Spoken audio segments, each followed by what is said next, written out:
नमस्छात्राय सततम Sanskrit वयुनम channel पर आप सभी का हार्दिक स्वागत है।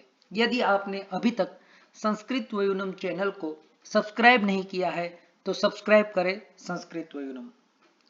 नीति शतकम की इस श्रृंखला में हम नित्य एक सुभाषित का अध्ययन करते हैं जिसमें ज्ञान की बातें होती है, स्किल्स की बातें होती है, मूर्खजन की निंदा होती है।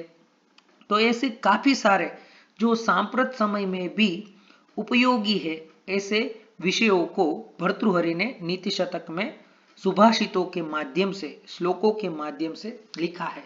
तो ऐसा ही एक श्लोक आज हम अध्ययन करने वाले हैं जिसमें स्किल्स अपग्रेडेशन के बारे में, कौशल्य विकास के बारे में भर्तृहरि कहते हैं, अम्भोजिनी वन निवास विलासमेव हंसस्य हन्ति नितरां कुपितो विधाता न त्वस्य दुग्ध जल भेद विदौ प्रसिद्धां वेदज्ञ कीर्तिम् अपहर्तुम् असौ समर्थः वेदज्ञ कीर्तिम् अपहर्तुम् असौ समर्थः।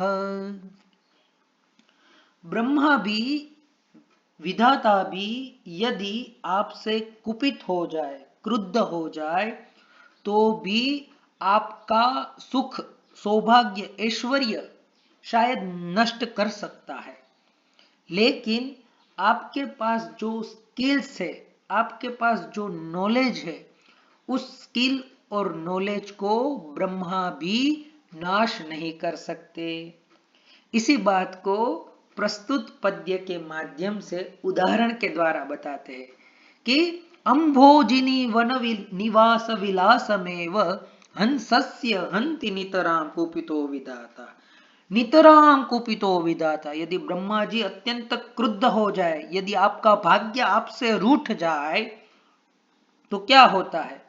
तो कहते हैं कि जिस प्रकार से यदि विधाता क्रुद्ध हो जाए तो भी हंस जो है उनका कमल वन में जो निवास और विलास है उनको ही नाश कर सकते हैं कि चलो भग जाओ यहां से, आज के बाद आप यहां नहीं रह सकते। लेकिन हंस के पास एक बहुत ही बढ़िया स्किल्स है। वह स्किल है क्षीर नीर विवेक, दुग्ध जल भेद विधि, जिसे हम कहते हैं।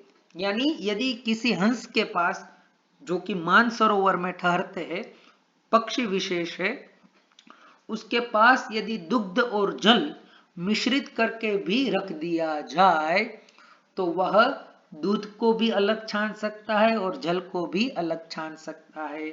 इसीलिए संस्कृत साहित्य में ऐसे व्यक्ति को भी क्षीर नीर विवेकी कहा जाता है कि जिसको सदसत का विवेक हो, ऐसे व्यक्ति के लिए भी क्षीर नीर विवेक शब्द जो है वह इसी हंसों की स्किल के माध्यम से आया है। तो यही बात भर्तृहरि कहते हैं हंस के उदाहरण के माध्यम से कि हंस के पास जो स्किल्स है, वह स्किल, वह नॉलेज, वह कौशल्य ब्रह्मा भी, विधाता भी नाश नहीं कर सकते। उसी प्रकार से यदि मनुष्य के पास भी कोई ऐसी स्किल्स है, ऐसा कोई ज्ञान है, तो उनको विधाता भी चाहे तो नष्ट नहीं कर सकते। संसार में काफी सारे ऐसे एग्जाम्पल प्राप्त होते हैं जिन्होंने शून्य से फिर से सर्जन किया हो। काफी सारे उदाहरण न्यूज़पेपर प्राप्त होते हैं कि वह बैंक करप्ट हो गए हो या फिर उनका पूरा बिजनेस जो है वह चौपट हो गया हो, लेकिन फिर से उन्होंने अपना साम्राज्य संस्थापित किया हो। तो वह कैसे कर पाते हैं? तो वह अपनी स्किल्स के आधार पर, अपने कौशल्य के आधार पर, अपने ज्ञान के बलबूते पर ही यह सारी चीज कर पाते हैं। और यह श्लोक हमें उसी स्किल्स को अपग्रेडेशन करने के लिए, कौशल्य विकास के लिए हमें अक्सर प्रेरणा देता है। तो सभी छात्रों को यह श्लोक अवश्य याद रखना चाहिए। और आजकल तो पाठ्यक्रम ही कुछ ऐसा है कि आप अपनी स्किल्स जो है उसको अपग्रेड कर सकते हैं।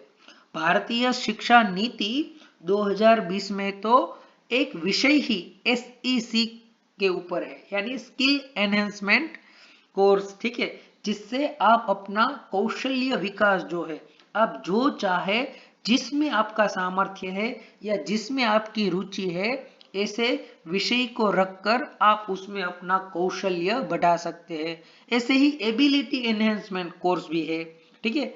AEC के माध्यम से भी आप अपनी योग्यता जो है वह पुरवार कर सकते हैं। MDC है।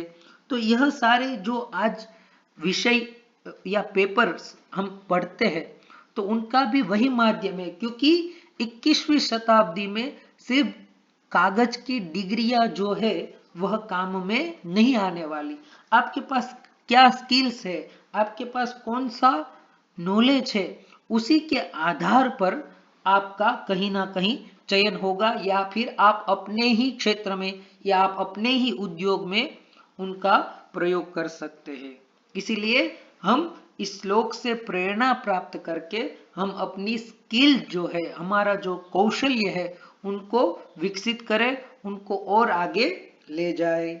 इसीलिए ब्रूस ली जो कि एक कराटे मैन थे, उनका एक बहुत ही प्रसिद्ध वाक्य है जो कि चांदनी चौक मूवी में भी, चांदनी चौक टू चाइना चलचित्र में भी आया था कि I fear not the man who has practice 10,000 kicks but I fear the man who has practice one kick 10,000 times.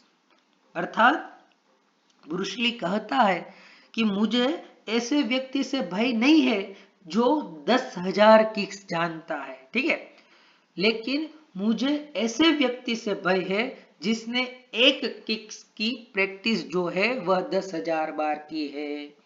और यही बात को तुलसीदास जी ने भी रामचरितमानस में कही है, करत करत अभ्यास ते जड़मति होत सुजान, यानी बार बार अभ्यास करने से हमारा जो ज्ञान है, हमारा जो कौशल्य है वह दृढ़ हो जाता है।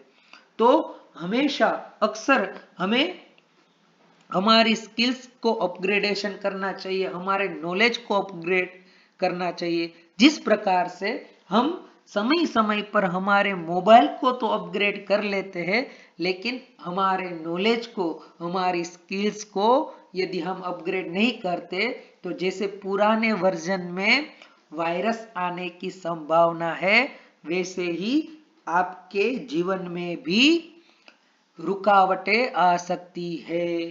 तो यही प्रेरणा हमें इस श्लोक से मिलती है।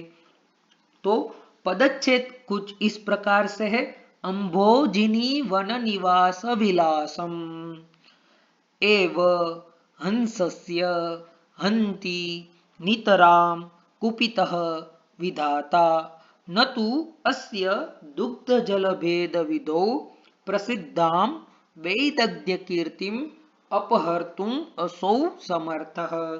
अब आपको अर्थ पता है, फिर भी हम संस्कृत में यदि अन्वय पढ़ेंगे तो अब आपको अन्वय के माध्यम से संस्कृत में भी आप अर्थ को जान सकते हैं। नितराम, नितराम यानी सुतराम, ठीक से, कुपितः, कुपितः यानी क्रुद्ध, विधाता जो ब्रह्मा है वह हंसस्य अंभोजिनी वन निवास विलासम। अंभोजिनी किसे कहते हैं? अंभोजिनी यानी कमल वन, अंबसी जातः अंभोजः, ठीक है। तो अंभोज शब्द से अंब यानी जल, जल में उत्पन्न होने वाला कमल, तो अंभोज से इनी प्रत्यय और उससे गिप प्रत्यय करके अंभोजिनी शब्द बनता है। तो अंभोजिनी का वन यानी कमल वन, ठीक है, और उनमें निवास और विलास जो है उनका नाश ब्रह्मा कर सकते हैं, किंतु अस्य, अस्य यानी हंसस्य, इस हंस का जो दुग्ध जल भेद विदो, क्षीर नीर विवेक की जो स्किल्स है, जो कौशल्य है, जो अत्यंत समाज में प्रसिद्ध है, उस यश को, उस कीर्ति को ब्रह्मा भी नाश नहीं कर सकते। तो इस प्रकार से हमें हमारी स्किल अपग्रेडेशन के बारे में, या फिर जो कोई भी स्टार्टअप्स है तो उन व्यक्तियों को यह श्लोक अपनी दीवार पर लिख लेना चाहिए कि हमें हमारी स्किल्स को तब तक अपग्रेड करते रहना है जब तक हम उसमें साफल्य को प्राप्त न हो जाए। तो यहाँ पर वही बातें उनके पद और पदार्थ के साथ लिखी है और भावार्थ की चर्चा हमने आरंभ में ही की थी। तो आपको यह वीडियो अच्छा लगा होगा ऐसी आशा है। इसी आशा के साथ इस वीडियो को हम पूर्ण करते हैं। यदि आपने अभी तक संस्कृत वयूनम चैनल को सब्सक्राइब नहीं किया है तो सब्सक्राइब करें संस्कृत वयूनम, और यदि वीडियो अच्छा लगा हो तो इस वीडियो को भी लाइक करें। अस्तु, धन्यवाद।